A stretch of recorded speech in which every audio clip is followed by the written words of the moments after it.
The end is near, and Trump faces the final curtain.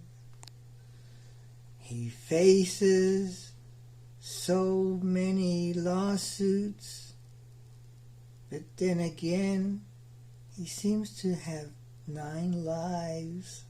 How many lives must he have left? Costume is perfect. I know. Thank you. Nailed it. I defy anyone to... Tallies led to recounts and a case online. Someone was trying to kidnap the Speaker of the House. Instead, the conversation was about a complete lie, political attacks. Jury. Also, the seditious conspiracy trial continues of the right-wing pro-Trump paramilitary group, the Oath Keepers, who say they came to Washington on January 6th to fight physically to keep Trump in power. At that trial today, there was dramatic testimony from Capitol Police Officer Harry Dunn, who told the jury about physically blocking a group of Oath Keepers from getting to Nancy Pelosi's office on January 6th, as he and his colleagues raced to get her staffers to safety. I mean, that's what's going on around the leader of the Republican Party just today, all in a day's work, right?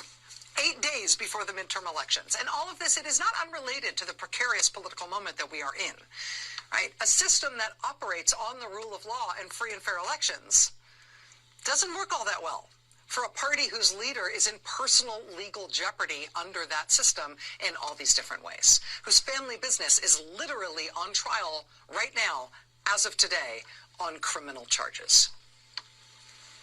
Pulitzer Prize-winning New York Times reporter Suzanne Craig was in the courtroom for that trial today. She joins us next. Stay with us. Today, the criminal trial of the Trump Organization got underway, which means that the namesake family business of Donald Trump, the place from which, or via which he inherited all his money, the de facto head of the Republican Party could soon be a convicted felon. Well, not him, but his business could be.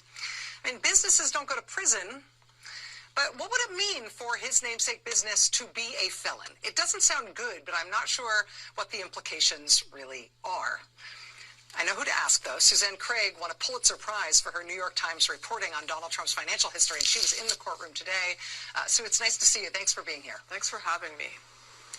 What are the potential consequences here? I understand that the dollar amount of potential fine the company could face isn't all that big, but no. If the company is convicted of a felony, it seems like that would be consequential in other ways. Well, it could be. You've got the fine isn't consequential. You look at it's 1.7, 1.8 million. I'll note that's not tax deductible because it's a fine, but it's still a small amount when you look at what he's facing potentially in the civil suit that the New York Attorney General is bringing, which is into the hundreds of millions of dollars. So he'll pay the fine, but there's something that's known as collateral consequence. I like to think of it as collateral damage of what happens when you have a criminal verdict come in that your company has done something, there's fraud involved and you're found guilty if that in fact happens.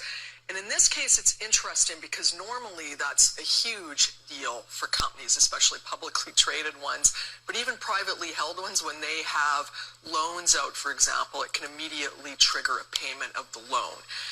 In the case of the Trump Organization, they do have a lot of debt, but they've recently shifted their loans, a number of them, Deutsche Bank, they had a number of loans outstanding. They've been moved to a smaller bank. They've refinanced them, a bank out in San Diego called Axios. We don't know the terms of those loans with this smaller bank that seems to be fairly Trump friendly. So it's just hard to say right now from a financial point of view, if there is a guilty verdict, exactly what will happen. But I have a feeling that, they moved them when they knew that this was on the horizon, that there's been something secured there. We just don't know. The other thing that could happen, and it's not so much in this suit, but in the civil suit coming out of New York, and not a lot of people are talking about it, but there could be civil lawsuits that arise anytime there's damages. A lot of times, especially in the civil suit in particular, when banks are involved, they may sue because there's just a suit outstanding and they have a responsibility to their shareholders. But on this one, it's really we're just not quite sure in terms of their lending, of how much liability they've got on the other end since they've moved to refinance it all in recent kind of, not quite months, but, over the last year or so. And in watching the prosecutors lay out their opening statement today, did you learn anything interesting about how they're laying out the case, what the major allegations are? Was there anything surprising or particularly interesting about the way they're trying to prove this case to the jury? Well, we kind of knew, we had an idea because Alan Weiselberg, the chief financial officer, pled guilty to 15 counts of fraud, that he was going to be the star witness. What's interesting, though, just coming out of today when you were hearing it, he's a cooperating witness, but it's just going to be really interesting to see how he threads the needle on that. Like, it was the defense is saying that it was Alan Weiselberg did this for his benefit. He was a lone wolf, and the company didn't know. The burden on the prosecution is going to be to show that it went up to the higher ranks of the company. They're not trying to show that it's Donald Trump. Donald Trump is not on trial, but they're going to have to show that the company knew and the company endorsed it. But just to see today that just how Alan Weiselberg was framed was fascinating, and the defense went out of their way to even say, the Trump organization, they still get along with him. They're still paying him. He's, done this horrible thing to the Trump organization, so he's no longer CFO, but he's still part of the family. Yeah, to hear that in court today was quite powerful. Well, yeah, and when we finally see him take the stand, it's going to be absolutely fascinating. Right. New York Times investigative reporter Suzanne Craig, thank you for going to the trial, helping us understand it tonight. Nice to see you. Great to see you, too.